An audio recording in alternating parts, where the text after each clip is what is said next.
Hi, it's TheWoolista here, and I'm doing a little spinning tonight on my fin sheep. So I thought I would show you how I do it. So, if you can see, there we go. Now you can see my hands. So I'm just taking the bat that I drum carded on one of my last videos, and it's right here in the basket. I don't always pull it apart. I just kind of pick it and pull and kind of spin from it. Some people like to tear theirs up into different pieces. It just depends on my mood how I do it.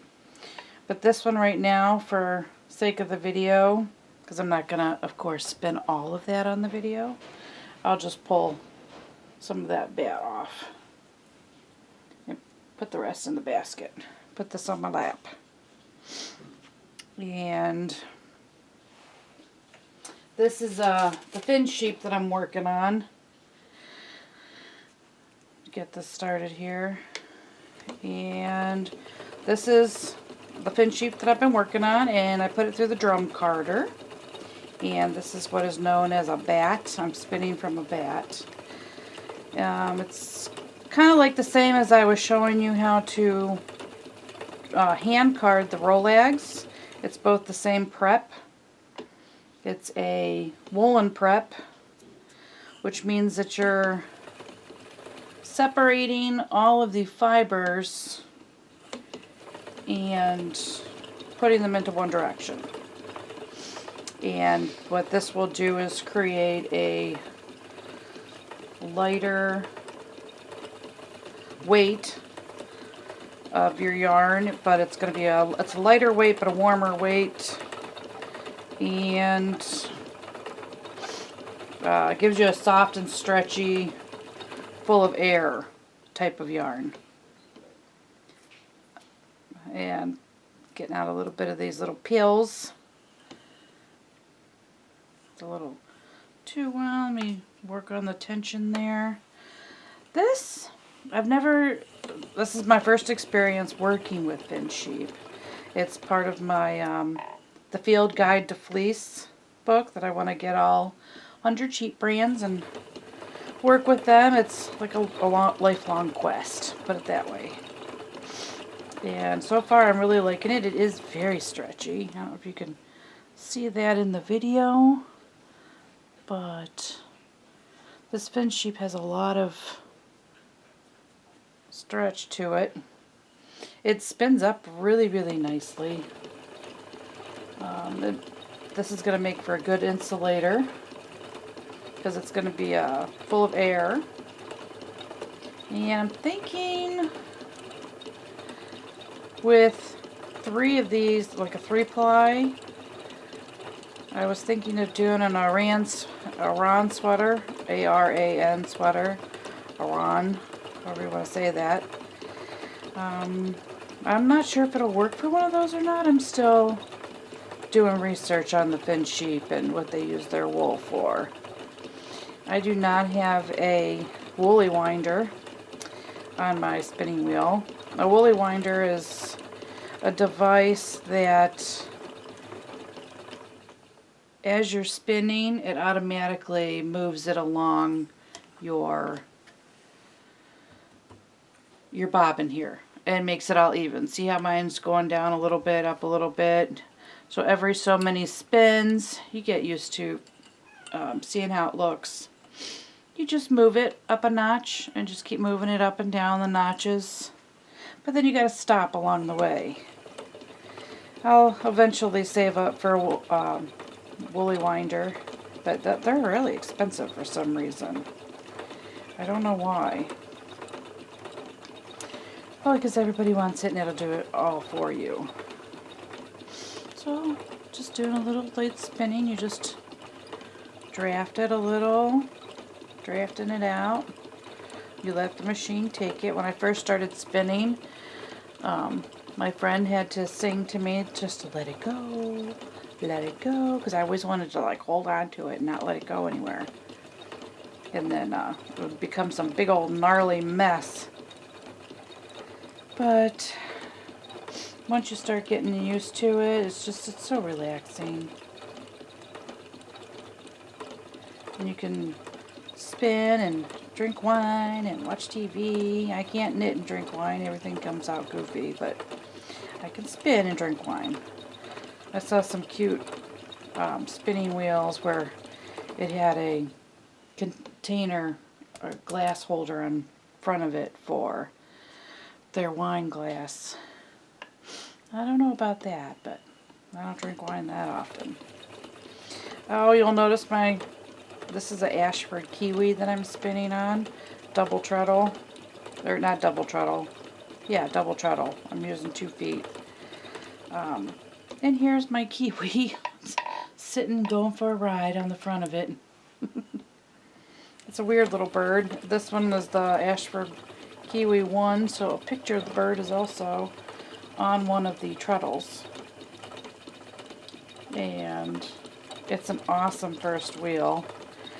Eventually I'll get another wheel, and but I really love this one. Maybe I'll never get another wheel. I like spinning on this one. If you have any questions, let me know. Put it down below in the comment section. I just thought you'd like to see how I spin the bat that I showed you how I carded in the last video. And if anybody wants to get into spinning, I highly suggest it. It's not just an old-fashioned thing, it's also just an art form and therapy. It is therapy for stress. It's actually, there's a big spinning world out there that you don't realize until you get into it. And the textures and yarn fiber that you get to work with are wonderful. So this is just continuation of our fin sheep journey. Whoop, need to move it down about a peg.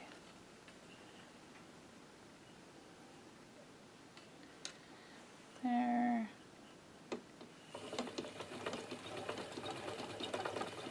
And it just takes it.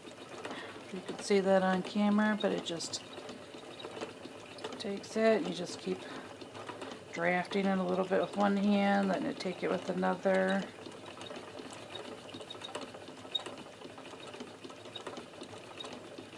If it gets too thin, you just, yeah, that might be a little too thin. Pull it back a little and just break it whenever. Just lay it on top of some more fiber right here. You can see that. Break the yarn or the fiber, lay it on top of some more fiber right there. See if we can move this back a little. You can watch my hands now. Spin a little. And just see how it just gets taken up. Draft it out a little bit. And let the twist take it. Let it take it.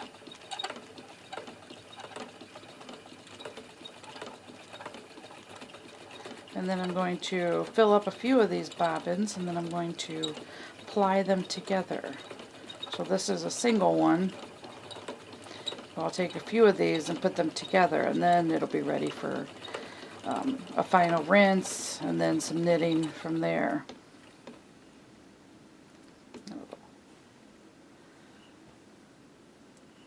This does have a high twist, this fin sheep, I'm noticing.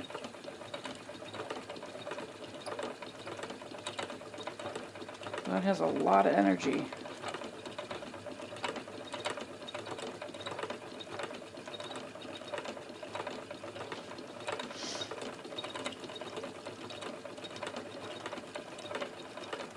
Sounds like my wheel's gonna need oiled soon. Might need oiled now.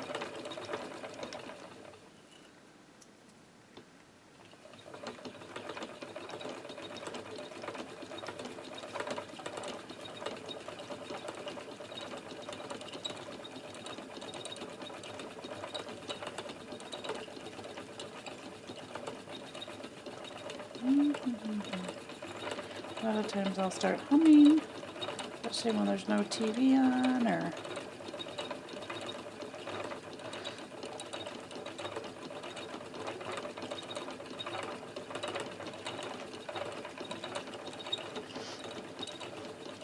it's always a battle figuring out, do I want to knit tonight or do I want to spin tonight? But I really have a lot of fiber to work on, so I want to get way further on in this spin sheet process this year in these videos. Because working on a whole entire fleece, it's a lot of work. A lot of work indeed. But it's something I really enjoy.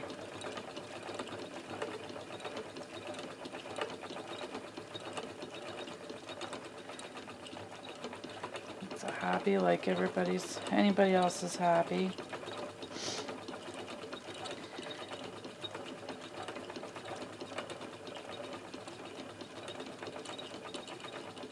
Some people call it what do they call it, an apocalyptic skill. In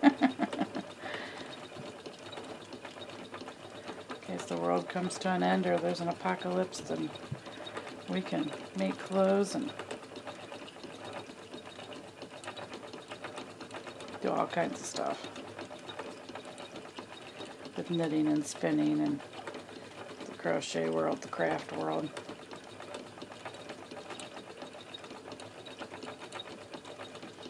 Oh, that was getting a little thin there.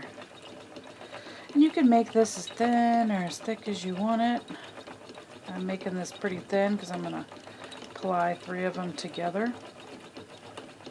Some people make art yarn where they take their roving, or their fiber, I mean, and they spin it thick and thin, and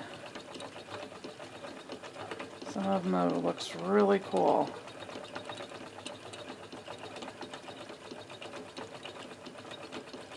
This Finn sheep I got at the Worcester show that we go to once a year. Worcester, Ohio.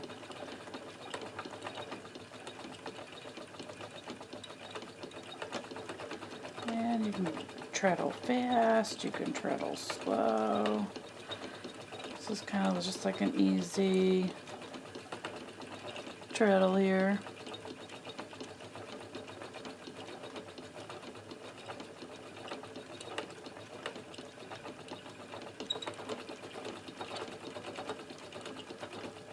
Now I need to move it up a peg because I have a tendency to just keep spinning and spinning and not moving it, but you want a good even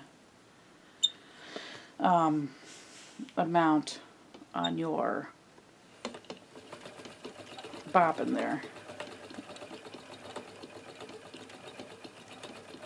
so that the energy will all be directed evenly whenever you go to ply it together.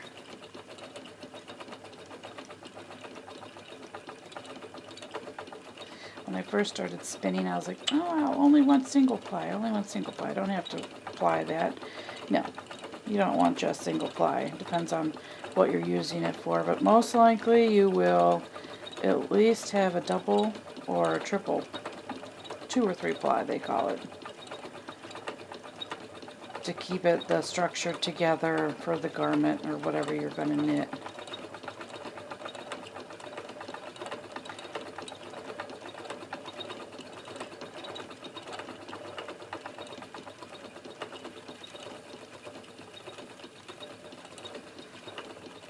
That's just very soothing, relaxing. It's very rewarding to take something raw and make it into a garment or blanket or scarf or whatever you decide to make.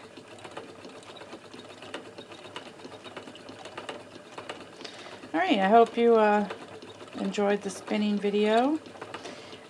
It's just going to keep going on the same way. If there's something specific you want to see or know about, let me know. And I will try to find you. And I don't know everything, so I'm just learning this process. I'm reading a couple good books. Jillian Marino's Yarnitecture book. I love that book. I think I've read about half or more of it. I took a class with her when I went to an SSK retreat, and the woman is wonderful. Really, really wonderful at spinning, and the knowledge that she has and the different types of structures, and it's amazing.